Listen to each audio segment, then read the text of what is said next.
फर्क नहीं पड़ेगा, आप बहुत ही अच्छे से इसका आंसर लिख सकते हो। तो आप किस तरह से लिखोगे, देखो यहाँ पर मैंने आपके लिए सब कुछ लिख कर रखा है।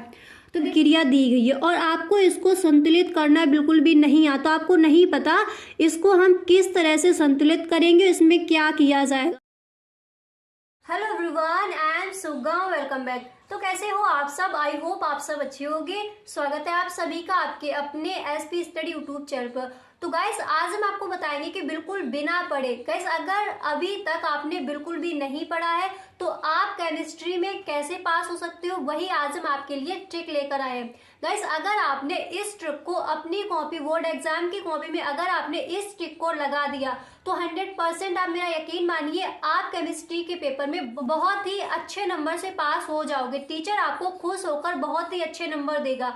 गाइस तो आप वीडियो में एंड तक बने रहे, वीडियो को पूरा देखें और अगर आपको एंड में अगर आपको वीडियो अच्छा लगे तब आप अपने दोस्तों में इस वीडियो को शेयर जरूर करें। गाइस अगर आपको वीडियो अच्छा लगे तो वीडियो को लाइक करें, अगर आपको वीडियो अच्छा ना लगे, अगर आपको इस ट्रिक से आपको दिखे कि हाँ इस ट्रिक से हम पास नहीं हो सकते तो आप वीडियो को डिसलाइक करके जा सकते हो, ठीक है। तो चलिए हम टाइम इसके वीडियो को स्टार्ट करते हैं।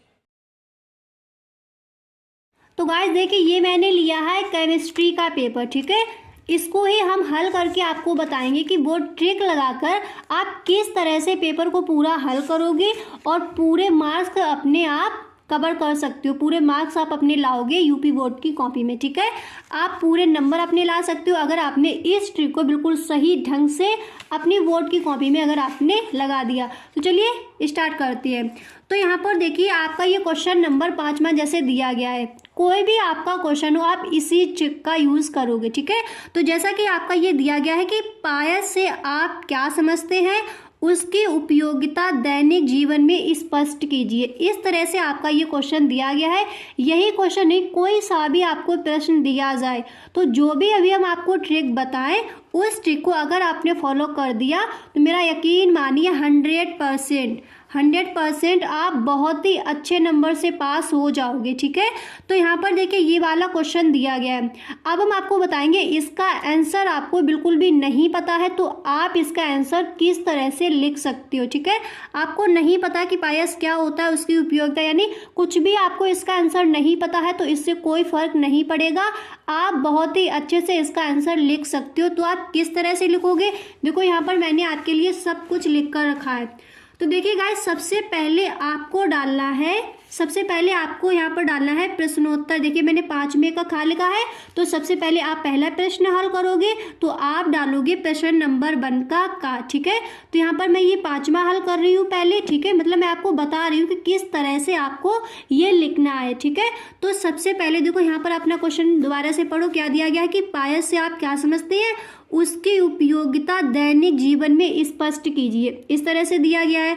तो सबसे पहले आपको क्या करना है, बहुत ही अच्छे से आपको डालनी होगी हेडिंग की पायस।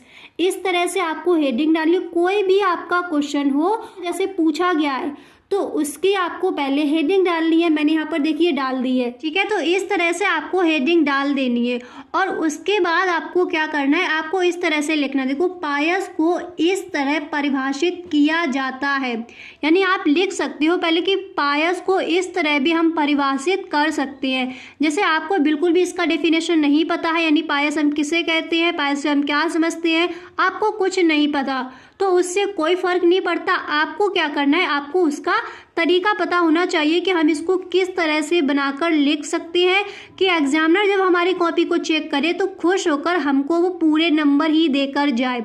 तो आपको पहले इस तरह से लिखना होगा कि पायस को इस तरह भी परिभाषित किया जा सकता है कि पायस, फिर आपको क्या करना है, जो इससे रिलेटेड यानी इस लेसन से रिलेटेड आपको पायस का या फिर कोई उदाहरण याद हो या फिर इसका कोई भी आपको डेफिनेशन याद हो तो उसको आप बीच में लिख सकते हो। अगर आपको गाइस बिल्कुल भी याद नहीं है तो आपको क्या करना है, जो आपके पेपर में इससे रिलेटेड कुछ दिया गया है वो आपको अंदर लाइन में भर देना, पर पहले आपको इस तरह से लिखना है, फिर वो आपको अंदर भर देना है, फिर आपको लिख देना है कि यह पायस कहलाता है, ठीक है। इस तरह से आपको डेफिनेशन देनी है। फिर यहाँ पर आपसे पूछा गया है उपयोगिता, दैनिक जीवन में इसकी उपयोगिता क्या है, तो आपको इतने अच्छे से इस हेडिंग को डालनी है कि एग्जामिनर को लगे आपको बिल्कुल अच्छे से पूरा याद है।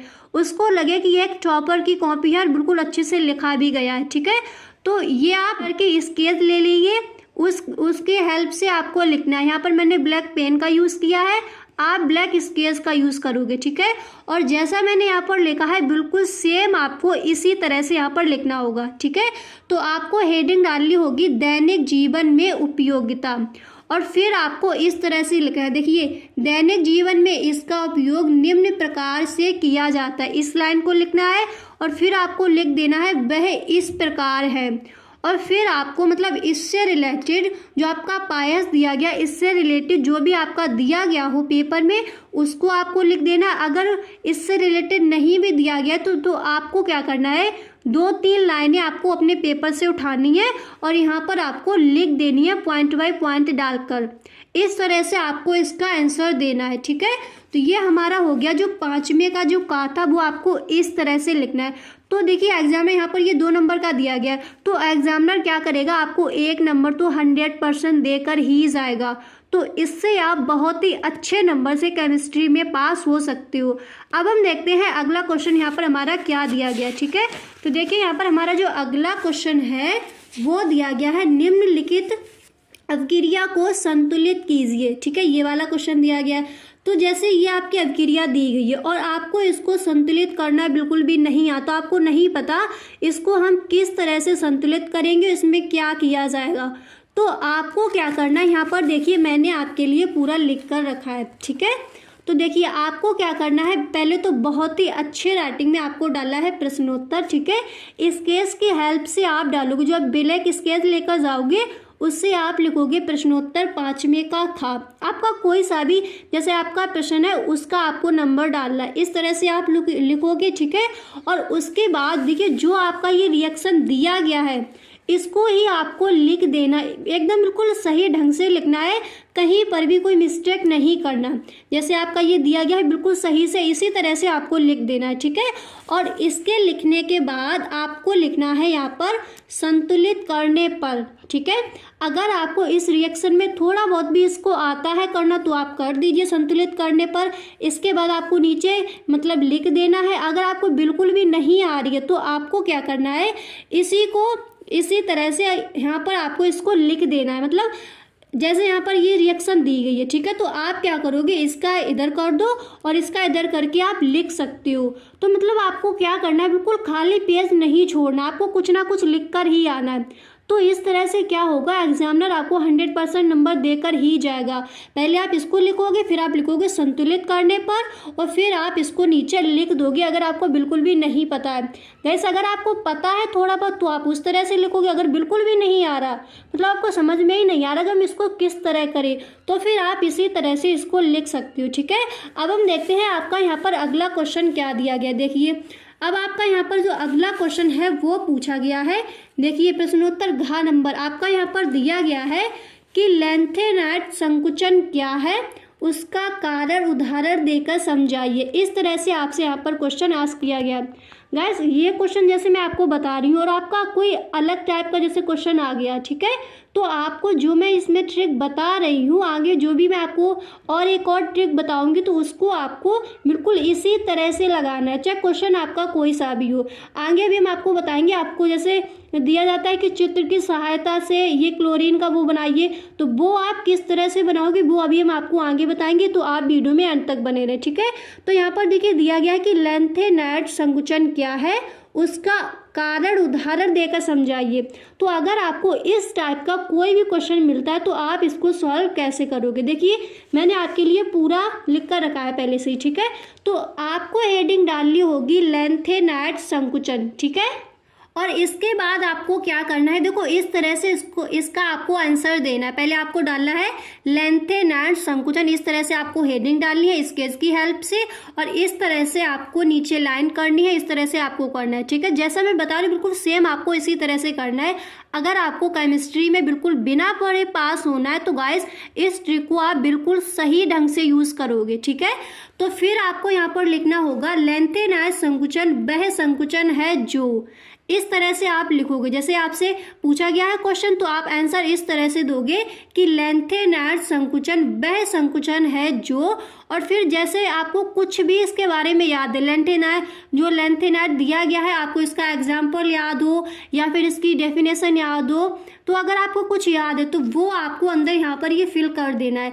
अगर आपको नहीं याद है तो अपने पेपर से ही आप इसी से रिलेटेड लाइन को उठाइए और यहाँ पर आपको लिख देना है। और फिर क्या करना है, इसके आगे फिर आपको लिखना है वही लेंथेनायड संकुचन कहलाता है। ठीक है, फिर आपको लिख देना है वही लेंथेनायड संकुचन कहलाता है, अर्थात इसी को हम लेंथेनायड संकुचन कहते हैं। इस तरह से आपको लाइनें बड़ा बड़ा कर लिखना है, यानी कॉपी आपकी बिल्कुल भरी होनी चाहिए, वो भी सही ढंग से भरी होनी चाहिए। आपका जो लेख है वो बहुत ही सुंदर होना चाहिए, जो एग्जामिनर को आपको नंबर देने पर मजबूर कर दे। ठीक है, इस तरह से आप अपने लेख को वहाँ पर प्रदर्शित करोगे। ठीक है, फिर अगला यहाँ पर आपसे पूछा गया था कि इसका उदाहरण दीजिए, यानी उसका कारण उदाहरण देकर। ठीक है, तो आपको क्या करना है, आपको इस तरह से लिख देना है कि लेंथेनायड संकुचन के उदाहरण। ठीक है, इस तरह से आपको हेडिंग डालनी है, बिल्कुल इस तरह से डालनी होगी कि एग्जामिनर को लगे कि आपको याद है। ठीक है, और उसके बाद आपको लिखना होगा कि लेंथेनायड संकुचन के उदाहरण को हम इस तरह व्यक्त कर सकते हैं। ये लाइन आपको पहले लिख देनी होगी और फिर आपको अगर एक भी इसका जैसे उदाहरण कोई पता है तो आप लिख दीजिए। अगर जैसे अदरवाइज आपको कुछ भी नहीं पता कि लेंथेनायड क्या है, इसका उदाहरण क्या है, कुछ भी आपको इसके बारे में नहीं पता है, तो आपको क्या करना है, अपने जैसे ये पेपर दिया गया इसी पेपर से आपको कोई लाइनें उठानी है और यहाँ पर आपको रख देनी है। पॉइंट बाय पॉइंट डालकर आप बहुत ही सुंदर हैंड राइटिंग में आपको लिख देना है। समझ आ गया? इस तरह से आपको इसका आंसर देना होगा। तो इस तरह से आपको इसका आंसर दे देना। अब हम देखते हैं आपका अगला क्वेश्चन यहाँ पर क्या दिया गया है। ठीक है, तो देखिए आपका जो छठा क्वेश्चन है यहाँ पर वो दिया गया है।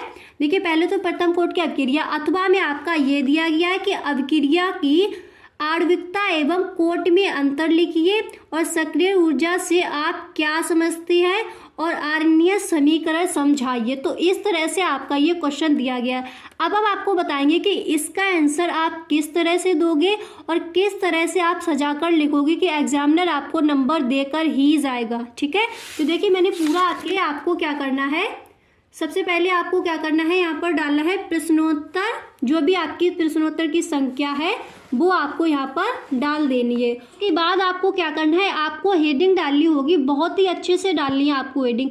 देखिए आपको इस चीज़ का बहुत अच्छे से ध्यान रखना है कि लेख आपका एकदम बहुत ही अच्छा होना चाहिए, कि एग्जामिनर आपका पढ़े या फिर ना पढ़े, वो आपके लेख पर ही आपको नंबर देकर ही जाए। इतना सुंदर आपको वहाँ पर लिखना है, बिल्कुल जैसे काटा पीटी का तो वहाँ पर आपका नाम ही नहीं होना चाहिए, काटा पीटी आपको बिल्कुल भी नहीं करनी। ठीक है, बहुत ही आपको अच्छे राइटिंग में लिखना होगा। तो सबसे पहले यहाँ पर देखिए आपको हेडिंग डालनी होगी अवक्रिया की आणविकता एवं कोटि में अंतर। इस तरह से आपको लिखना है। अगर गाइस थोड़ा भी आपको याद है तो फिर आप उसको लिख दीजिए। अगर आपको जैसे मान लीजिए कुछ भी याद नहीं है, आपको इसके बारे में कुछ पता ही नहीं है, बिल्कुल बिना पढ़े हो आप, और आपको इसमें पास होना है, तो फिर आपको इस लाइन को पहले लिखना होगा।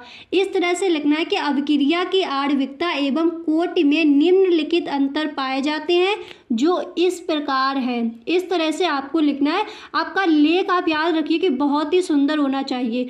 और फिर आपको क्या करना है, अवक्रिया की आणविकता इस तरफ आपको लिख देनी है और इस तरफ आपको लिख देना है कोटि। ठीक है, इसमें आपसे अंतर पूछा गया है। ठीक है, तो देखिए अगर आपको अवक्रिया की आणविकता इसके बारे में कुछ नहीं पता है, तो अगर आपको जैसे अणु की कोई डेफिनेशन याद हो, अणु की आपको डेफिनेशन जैसे याद है, तो आप यहाँ पर उसको लिख दीजिए।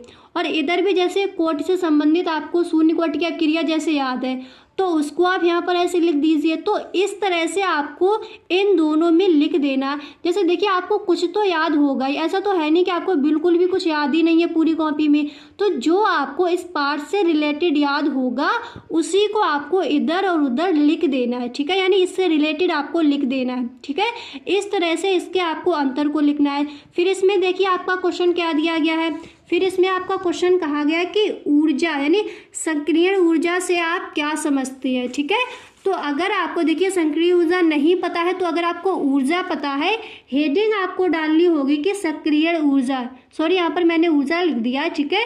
हेडिंग तो आपको यही डालनी होगी कि सक्रिय ऊर्जा, ठीक है, यहाँ पर डाल देनी होगी। तो जैसे आपको सक्रिय ऊर्जा नहीं पता, तो अगर आपको ऊर्जा की डेफिनेशन याद है तो आप फिर उसको यहाँ पर लिख दीजिए। अगर आपको वो भी कुछ याद नहीं है तो आपको पेपर से ही कोई लाइन उठानी है और यहाँ पर आपको लिख देनी है, और इसके बाद आपको लिखना होगा उसी को हम ऊर्जा कहते हैं, या फिर आप लिख दीजिए उसी को हम सक्रिय ऊर्जा कहते हैं, यही सक्रिय ऊर्जा की परिभाषा कहलाती है।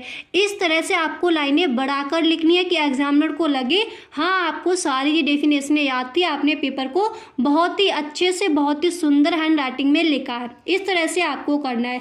और अगला देखिए आपका यहाँ पर दिया गया है कि आपको समीकरण देना है, ठीक है, समीकरण आपको लिखना है। तो देखिए गाइस, अगर आपको समीकरण याद है तो आप उसको लिख दीजिए, फिर तो कुछ करना ही नहीं, आप उसको लिख सकते हो। तो अगर आपको समीकरण याद नहीं है तो आप क्या करोगे, कोई सा भी आपको समीकरण आता हो, ठीक है, कोई सी भी आपको रिएक्शन आ रही है तो उसको आप यहाँ पर लिख सकते हो। अगर आपको किसी की भी आ ही नहीं रही है तो फिर आपको इसी तरह से इसको लिखकर छोड़ देना है, ठीक है, इतना कर देना है। एग्जामिनर आपको जैसे अगर 2 नंबर का क्वेश्चन है, अगर 3 नंबर का है तो फिर वो आपको 2 नंबर तो 100% देकर जाएगा ही, ठीक है। इस तरह से आप केमिस्ट्री में बहुत ही अच्छे नंबर से पास हो जाओगे। अब हम देखते हैं हमारा अगला क्वेश्चन यहाँ पर क्या दिया गया है, ठीक है। तो ये 6 था, बता दिया, इस तरह से आपको करना है। अब देखिए आपका जो 7 नंबर पर आपका जो क्वेश्चन दिया गया है क्लोरीन का दिया गया, क्लोरीन अथवा फास्फिन बनाने की प्रयोगशाला विधि का सचित्र वर्णन कीजिए। आपको यहाँ पर चित्र भी बनाना होगा, ठीक है, आपको चित्र दिखाना होगा कि इस तरह से जो क्लोरीन है वो प्रयोगशाला विधि से इस तरह से बनाई जाती है, आपको चित्र भी बनाना है साथ में। तो अभी हम आपको बताएंगे कि किस तरह से आपको चित्र बनाना है। और फिर दिया गया है इससे संबंधित रासायनिक समीकरण लिखिए, इनके किन्हीं 2 रासायनिक गुणों का रासायनिक समीकरण भी लिखिए। इस तरह से आपका ये क्वेश्चन दिया गया है। तो आपको क्या करना है, सबसे पहले आपको क्या करना है, जो प्रयोगशाला विधि है वो आपको यहाँ पर लिखनी होगी, और उसके बाद आपको यहाँ पर इसका चित्र भी बनाना होगा। आप किसका करोगे, मैं आपको यहाँ पर क्लोरीन का बताऊंगी, ठीक है।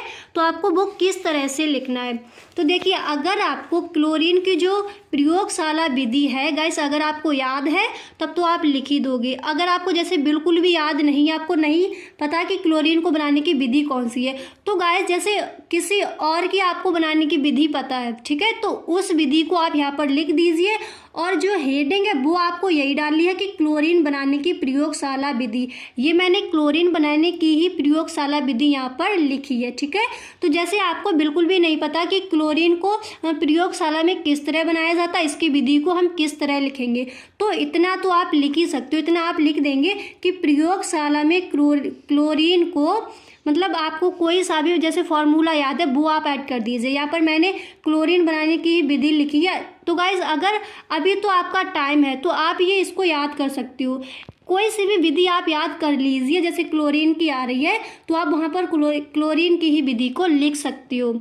और चित्र जो आपको स्क्रीन पर दिख रहा है इसी चित्र को आपको ढंग से याद कर लेना है, यानी जैसे आप प्रयोगशाला विधि किसी एक की याद कर लीजिए, ठीक है, और उसी को फिर आपको लिख देना। जैसे क्लोरीन की आ गई तो जिसकी आपको याद है वही आप लिख सकते हो। बस आपको करना क्या है, हेडिंग आपको क्लोरीन की ही डालनी है। इस तरह से आपको इस क्वेश्चन का जो आंसर है वो इस तरह से आपको देना होगा, ठीक है, समझ आ गया। तो गाइस आज के लिए बस इतना ही, मिलते हैं नेक्स्ट वीडियो में। आई होप आपको वीडियो पसंद आया होगा। गाइस अगर आपको वीडियो पसंद आया है तो वीडियो को एक लाइक ज़रूर कर दे, ठीक है। तो गाइस अगर आपने सही ढंग से, अगर आपने बिल्कुल सही ढंग से इस ट्रिक को अगर आपने अपने पेपर में लगा दिया 100%, आप मेरा यकीन मानिए आप केमिस्ट्री के पेपर में बहुत ही अच्छे मार्क्स से पास हो जाओगे। और अभी थोड़ा आपका टाइम है तो थोड़ा थोड़ा आप पढ़ भी सकती हो, मतलब जो आपका जो इजी है उस चीज़ों को आप समझ सकते हो, जैसे रिएक्शन वगैरह, इन चीज़ों को अभी से आप थोड़ा थोड़ा कवर करते चलिए ताकि आप उसमें टॉप के नंबर ला सको केमिस्ट्री में, ठीक है। तो आई होप आपको वीडियो पसंद आया। गाइस अगर आपको वीडियो अच्छा लगा तो वीडियो को अपने दोस्तों में शेयर ज़रूर करें। Okay, thanks for watching.